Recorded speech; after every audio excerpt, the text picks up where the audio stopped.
Let's be honest, it's not that easy to talk about poop. And yet, pooping is a pretty big deal. It's one of the biggest indicators of metabolic health, and not pooping well is a huge red flag for any number of gut and health issues.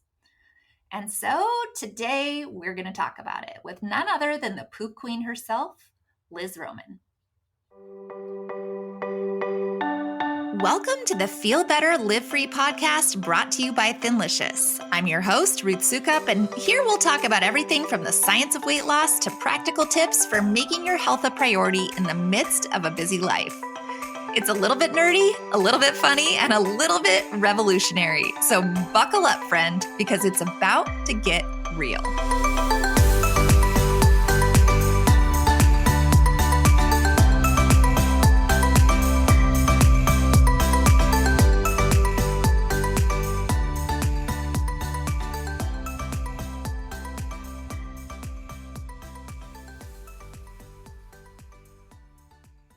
Hey there, and welcome back to the Feel Better, Live Free podcast. For those of you who don't know me, my name is Ruth Sukup, and I'm the founder of Thinlicious and the creator of the Thin Adapted System, as well as the New York Times bestselling author of 7 books. And today we are chatting with Liz Roman, who famously, or maybe infamously, is known as the Poop Queen. Liz is the host of the Health Revival podcast, as well as a certified functional nutritional practitioner and restorative wellness practitioner, specializing in gut health and holistic healing. She's also the founder of Fit Mom, a top-tier functional nutrition practice, where she is dedicated to uncovering and addressing the root causes of digestive disorders, hormonal imbalances, autoimmune challenges, and metabolic health issues. And today, she is sharing with us what every single woman needs to know about our poop, including why we don't always poop the way we should and how we can start pooping a whole lot better.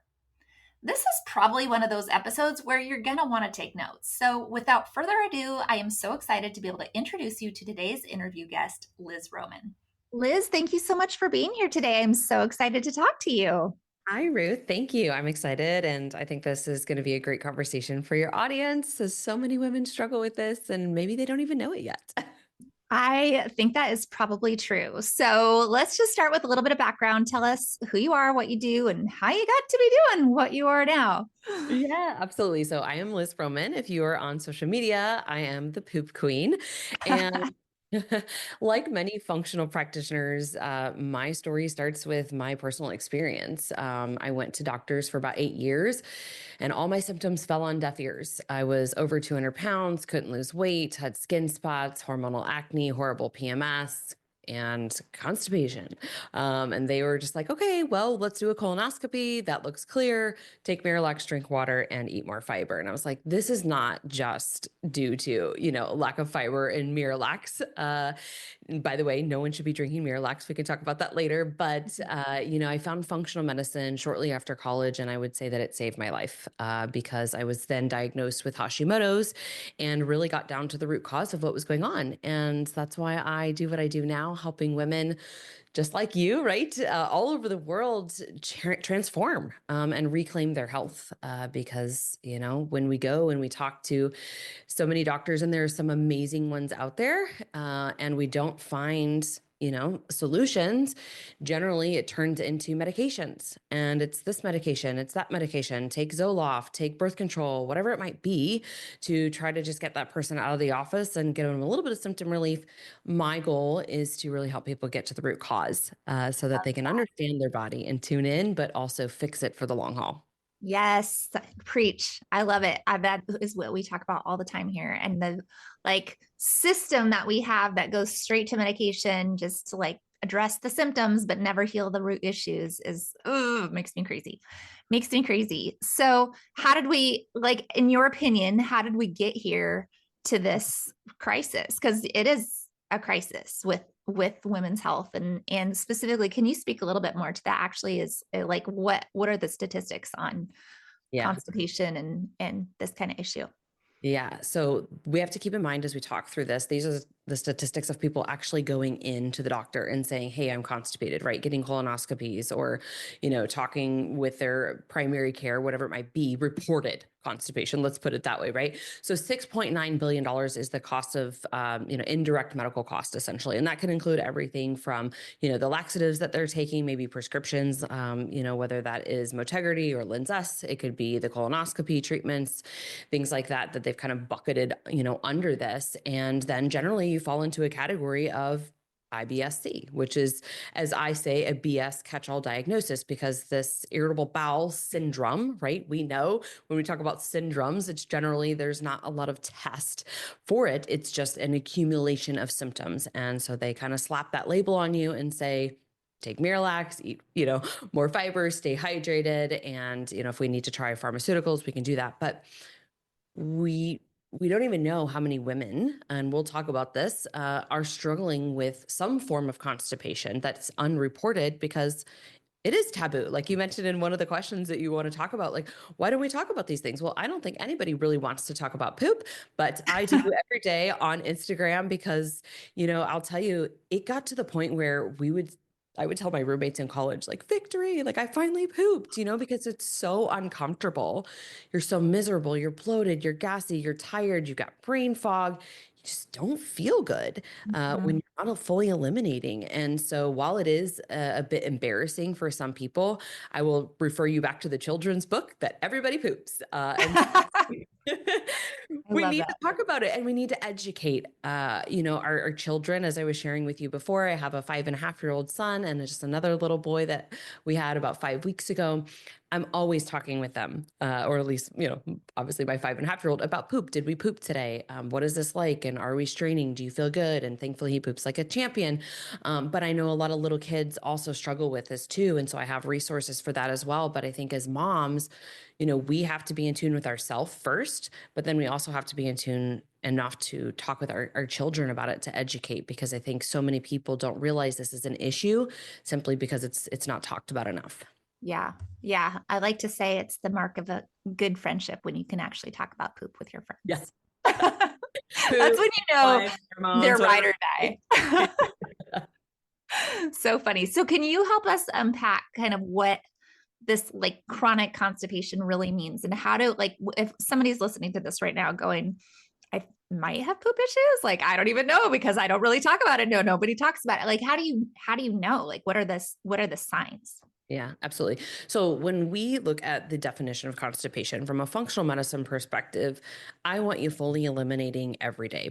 1 to 3 times a day, pain-free is really ideal. And we can talk about the pain-free part.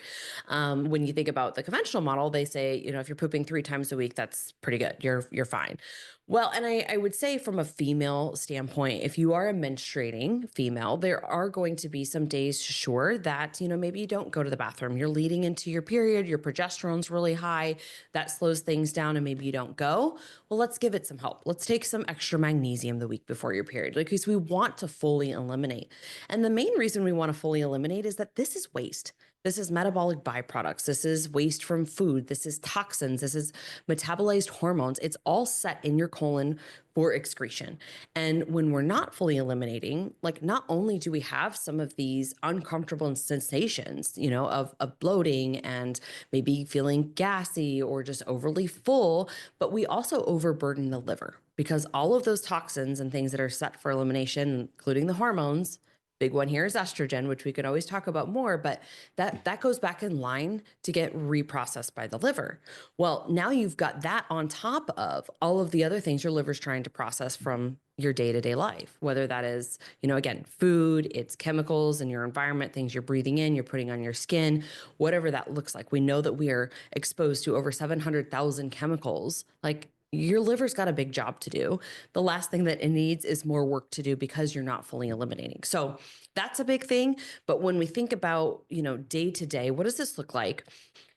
If you look at a Bristol stool chart, I always say number 4 is what we're going for. Okay. So it should be sausage-like, smooth, easy to pass. You get the signal. I need to go to the bathroom. You go to the bathroom and all good. It shouldn't be things that are really urgent, like we're, nervous. Oh gosh, I don't know if I'm going to make it. It shouldn't be hard and pebbly floating. You're straining to go to the bathroom. That's a big sign of a lot of liver gallbladder issues, but can also be a sign of dehydration. So we want to be mindful that like this is the way God designed us to eliminate waste outside of urinating and sweating. It shouldn't be, hard, pebbly, floating, like I mentioned, or urgent. So we want to get right there in the middle, 3 to 4, if you're looking at a Bristol stool chart. And I think for many women, when they start to think about it, they might go, oh, it is kind of hard to go to the bathroom, or like, yeah, I have those kind of pebbly, like rocky bowel movements. And so if that's you, those are things that you also want to watch out for. And then the biggest thing is that you feel satisfied. And I know that can feel and sound really strange to talk about when we're thinking of poop, but like you feel relieved. You feel like, that was good. Yeah. Like that was the good poop. Yep. I say that a lot. That's the good poop. Proud of that poop. Yeah. It's a good sign of a good husband when you can talk about poop too. Yeah. Or like I said to my husband, so our little guy, he's 5 weeks, and like the week 3 to 4 kind of things shifting and whatever. I was talking with a little pediatrician yesterday about this and their little digestive systems, just kind of getting used to things. So we call it victory in our house, right? I'm like, we got a victory here. So yes, but we want to have a good poop. I like that term too. Yes. So what, like first of all, that you talked about this chart. So how do you, with the Bristol chart, was that the name of it? Bristol poop chart. Is this, I'm assuming, something you can Google and it'll come up? So Bristol poop chart. And do you have one that we can link to in our I can show notes? Okay. I can do one, but yeah, there's a lot of them out there. Essentially, when you're looking at it, you're going to have kind of a range of very hard, rocky, pebbly. It almost looks like, let's say, like chocolate covered almonds, all the way to that really loose, watery stool. And there's a few different types that they kind of show there on the different, even more like diarrhea like side. So in the middle, 3 and 4, because I believe there's 7 on most of them. In the middle, 3 to 4 is really what you want. And that is, again, a smooth sausage shaped. 3 is going to show you a little bit more kind of like dehydrated. So it's like cracks in there, whereas 4 is just going to like a beautiful sausage. And really you want it to also be snake-like because our colon is so windy. I always say to people, like, if it looks like an S, that's a pretty good one too. So yeah, just I can send you a image that you can link out, or you can, if you're listening to this, look up the Bristol stool chart, just Google it. You'll see it pop up. And again, number 4 is really what you're going for. And it shouldn't float. Should not float. No, if we have floaters, this is really a sign of undigested fat in the stool. So again, we're going to think about liver gallbladder health here. In my practice, I talk a lot about liver gallbladder health because yes, gut health is extremely important. And there are many things that can contribute to constipation in terms of infections, inflammation in the GI tract, or insufficiencies of stomach acid, pancreatic enzymes, but also bile. So bile is a gastric juice that's secreted by your liver, and it's stored and concentrated in your gallbladder. If you still have a gallbladder, a lot of women have their gallbladders removed. But even after removal, it's really, really important to think about supporting this because bile does a lot of things for us that are very, very important. But part of it is that it also helps keep bacteria in check in the small intestine and also lubricates the colon so that you can go to the bathroom. And many times in my practice, I deal a lot with chronic gut health cases. Yeah, there are things going on in the gut that we need to address, but we also have to really heavily focus on the liver and gallbladder health. If we miss that piece, we struggle to fully heal. I see this a lot with people who have reoccurring SIBO, small intestinal bacterial overgrowth, or just really cannot seem to, move fully through their healing protocols. They've really got some stuff going on with the liver gallbladder that's got to be addressed. Interesting. And so the biggest sign of that is that your poop is floating, even if you're eating a high fat diet. Yeah. So, I mean, if you're eating a high fat diet, I would be saying to the person who's doing that, like, think about ways that you can stimulate more bile or support directly with things like ox bile.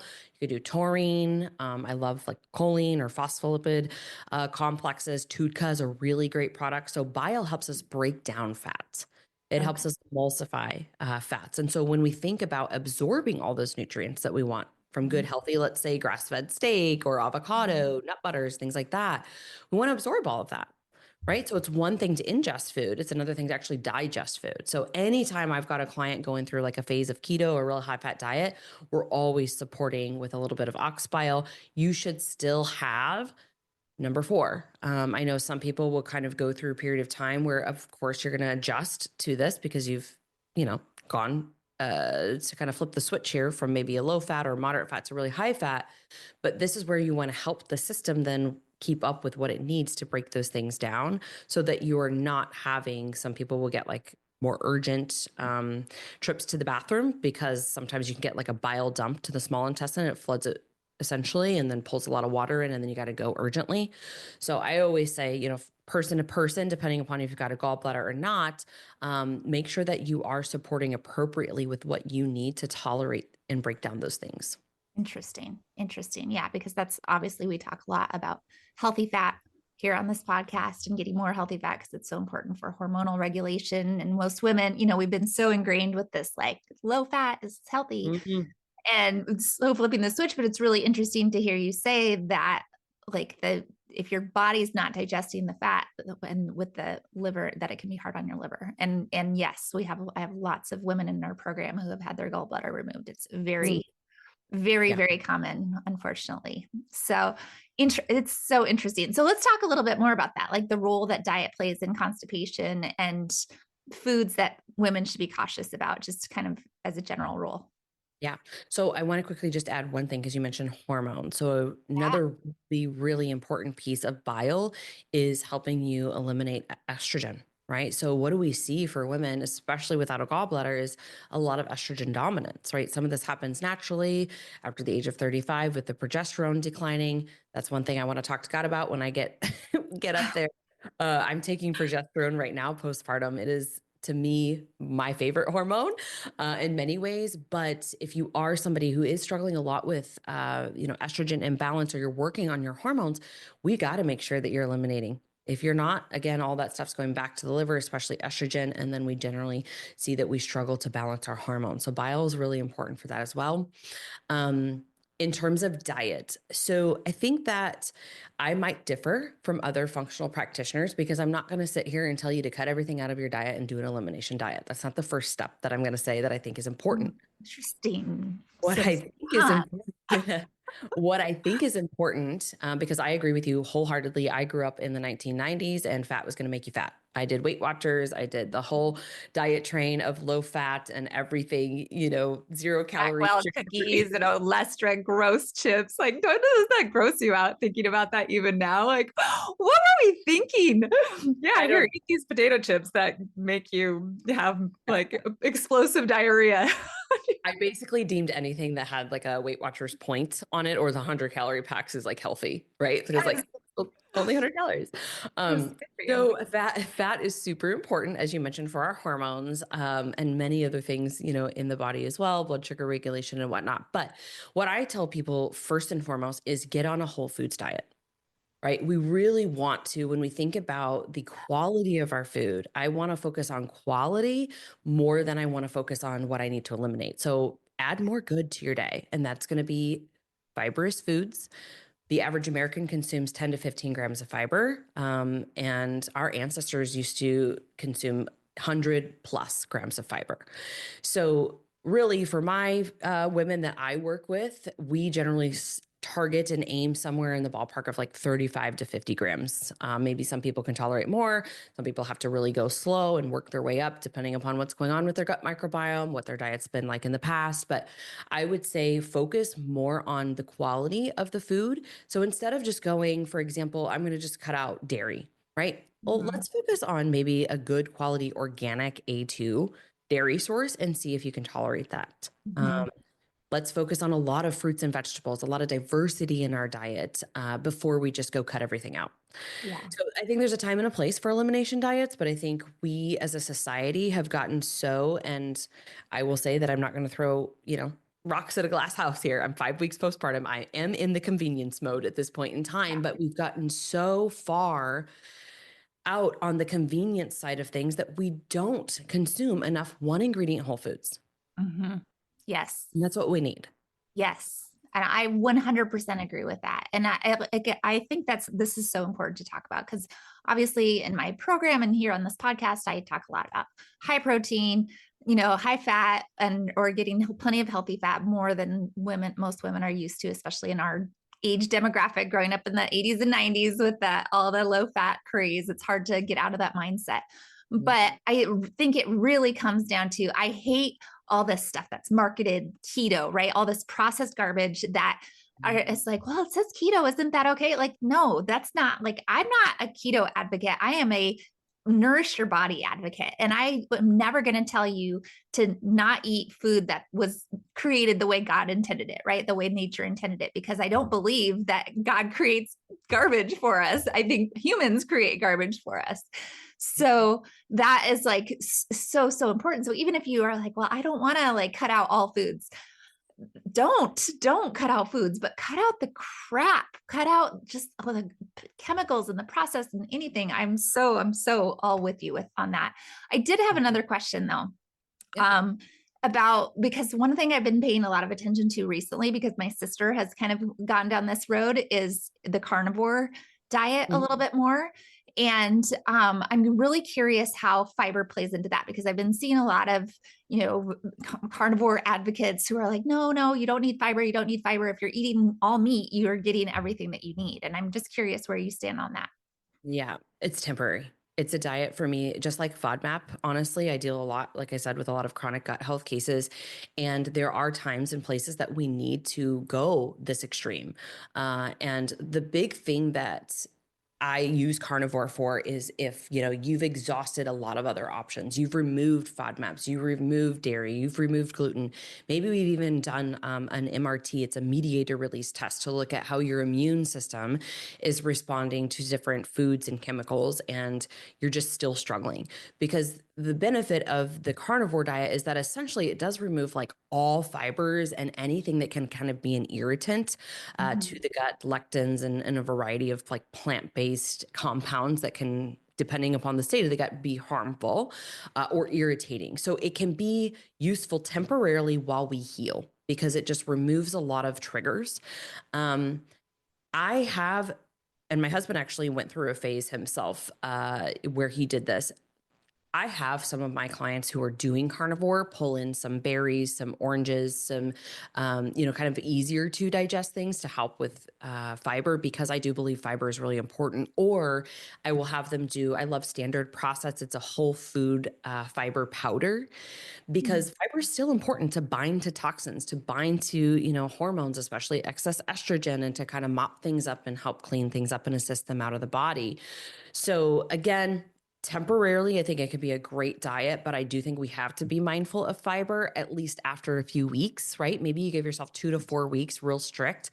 I don't recall who it is off the top of my head, but I could send you a follow-up. She's got a great website that helps you kind of ease into carnivore and out of it. And she does keep in mind fiber. I'm just blanking on the name of who it is right now. So that is something that I do, but I don't believe long-term any diet such as, the low FODMAP, the specific carbohydrate diet, the keto diet, the carnivore diet should be the way that we live. I think that we should periodize our diet. We want a diverse diet for a diverse microbiome.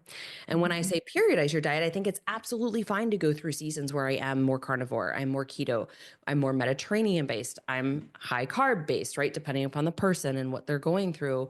We have a lot of women that after they do the functional work, they want to do the physical work, right? They want to work on body composition. Okay. Yeah. Well, then we need to get you fueled to put on some muscle mass, right? We can't be in a calorie deficit here, low carb and all these things when we're trying to put on muscle mass.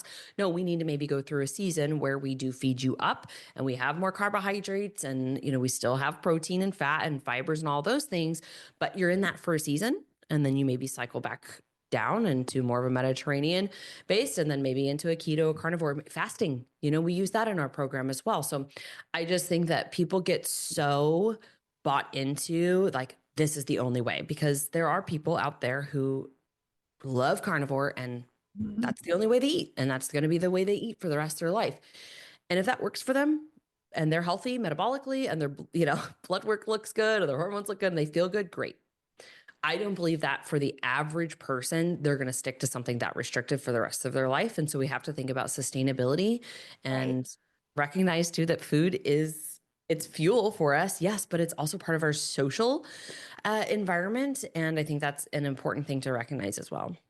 I love that. That's a great answer. And I agree. Like if I see that with a lot of people too. And I think if you're having a lot of issues, it might be a good way to rule out a lot of issues. But I don't see that personally. Like I love food too much to be able to, and I love meat, but I would not be able to just do that. I love vegetables and I love fruit and I love all these other things too. So yeah, that's really interesting to hear. And I love that. And I think the whole like understanding the different phases and what your goals are in that phase is so important too. So what about hydration? How important is hydration to you're basically keeping your gut healthy and keeping your poop flowing? Yeah. So we know that water is the most vital nutrient to the body, right? Like we will die without it. And yet many people walk around drinking very little water. I think that when you look at just gut health in general, kind of going back to bile, what I mentioned before, bile is made up of 95% water. We can't expect the body to produce all of these gastric juices, including stomach acid, which is very, very important. Stomach acid is the gastric juice that is secreted in the stomach when you ingest food. It is there to basically detoxify things that you are consuming. So let's say you're like me, you like some sushi.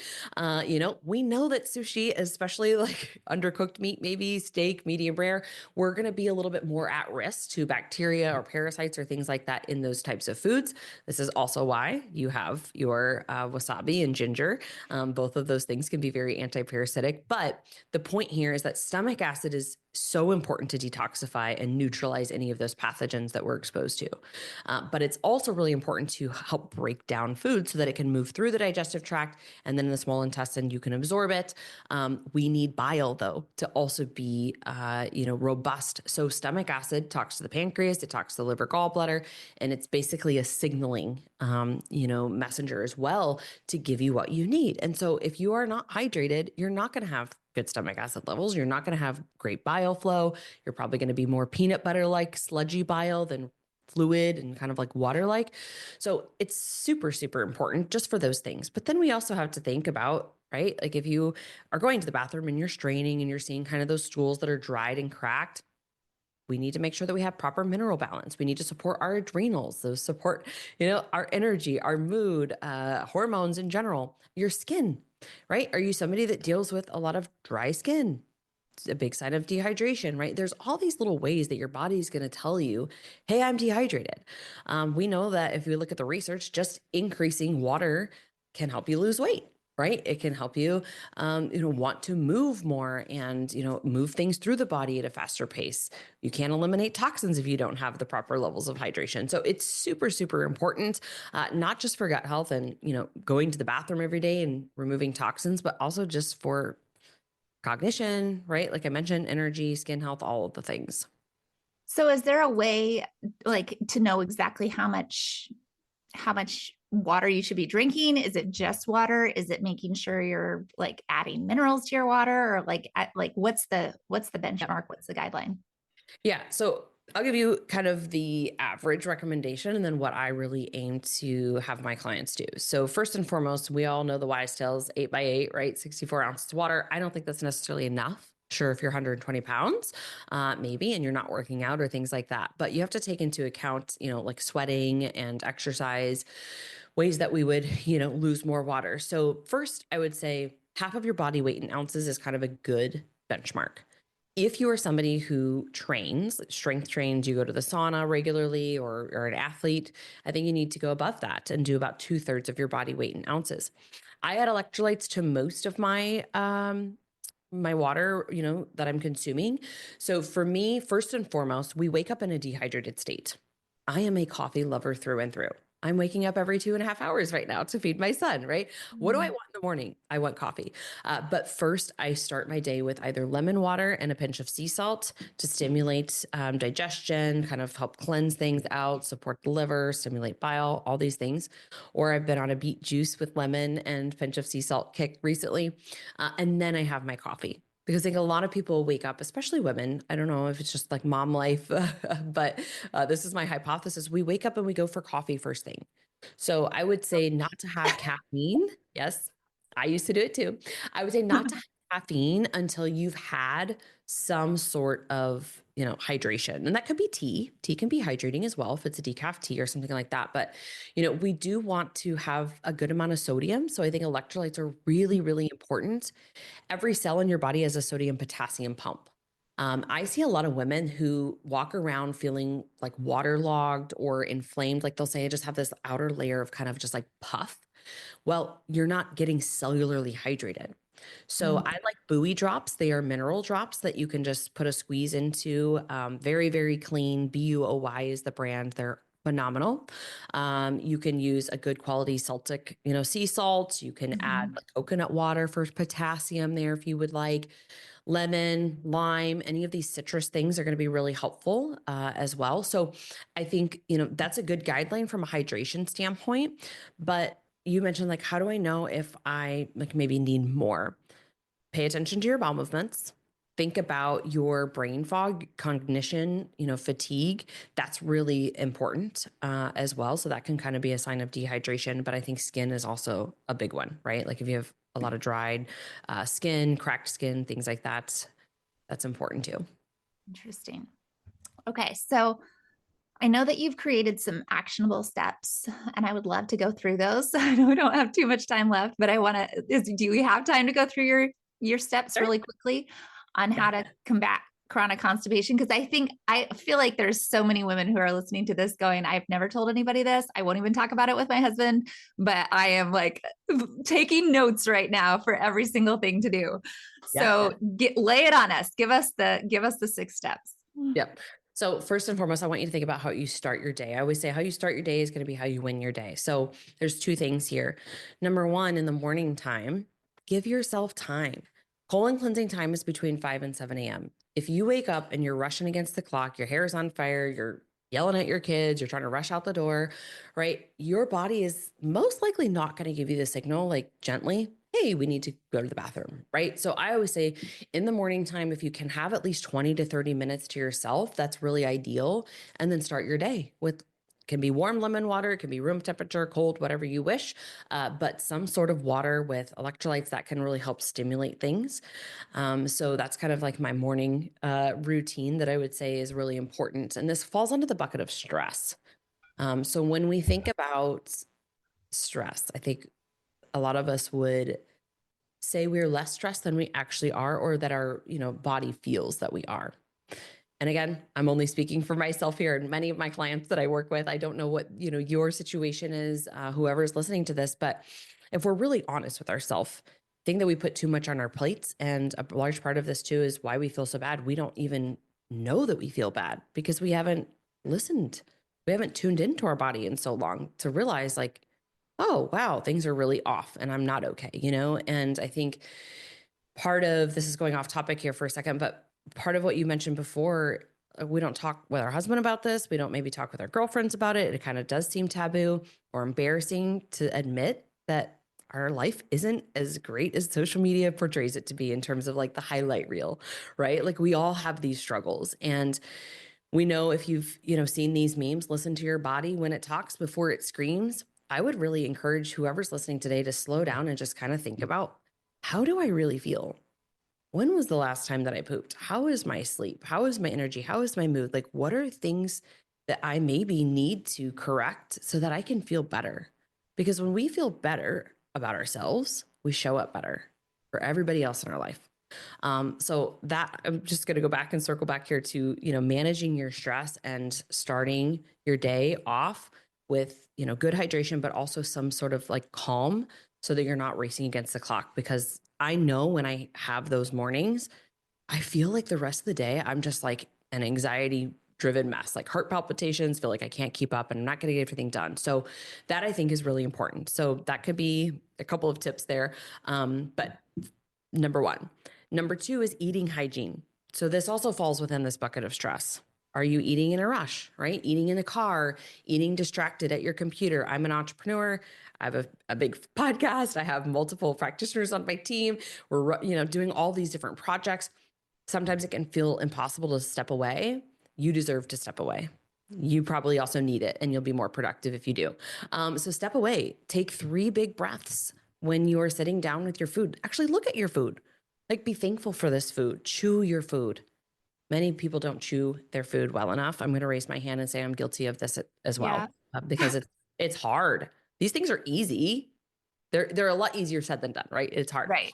So Yeah. eating hygiene is important.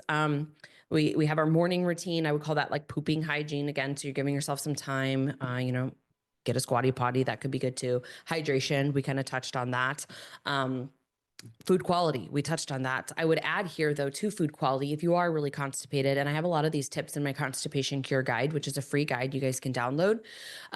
Add 2 kiwis a day. That's been shown in research to work as an osmotic laxative, which means it'll pull water into the bowel, help you go to the bathroom. If you want to do the peel on it, gives you a little bit more fiber, but I understand texture-wise it's not so great. You could blend it into a smoothie. You could peel it, put it on a salad, just eat it by itself, whatever. You could also do things like olive oil, MCT oil, prunes, prune juice, a variety of things from a food standpoint, in addition to fiber. Those are all listed in the constipation cure. I would say number 5 is magnesium. So magnesium is a miracle mineral. It is so important for so many different enzymatic functions in the body. And unfortunately, with our agriculture and farming practices, and the amount that is in our food today compared to what it was many years ago, we don't get enough magnesium. So I personally like, it's a product from New Ethics that is Prozorb Plus, and it's a blend of magnesium citrate, which will help pull water into your bowels. It's an osmotic laxative as well. Glycinate, one of the most absorbable forms of magnesium, and some vitamin C. So we got some adrenal love, some immune system love, antioxidants here, but it also tastes really good. I like that product over Calm. I used to support Calm a lot because it works quickly. You can get it anywhere. It's easily accessible, any pharmacy. I just don't think it tastes super great. And I don't like the way it feels on my stomach. So I'm always very transparent with people. If you need to use it on the go, great. That can help, alleviate constipation, but I would do something, that's tastier and just daily. If you want to do capsules, you can always do capsules as well. I would do, again, a blend here because there's different types of magnesium and we don't solely want to take it for constipation. We really want to have, our cells be sufficient in magnesium as well. So that would be another recommendation. And then number 6, and this is kind of, overarches everything, is keep a chart and course correct. So again, as females, we might have times in, our cycle where, whether it's mid-cycle when you're ovulating or right before your period, you're getting a surge in hormones, progesterone is peaking, and you need a little bit of extra support, or you need more fiber, you need more water. You need to adjust your diet accordingly. You can do that, but also course correct. So if this is not getting better, work with someone to get to the root cause. There are, on my page, I think I have 29 different potential root causes to constipation. These are just the basics.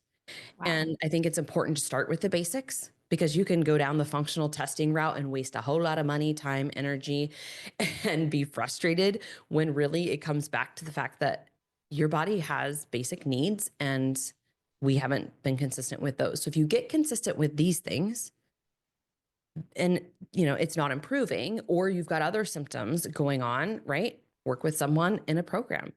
Address your gut health, yes, but also look at hormones, because hormones can play a massive role with motility, constipation, all of a bunch of other symptoms we don't have time to touch on today, but you need to course correct. And I mentioned earlier on my story today, someone was saying that they are now intolerant to all different kinds of foods, vegetables, beans, dairy, all the things.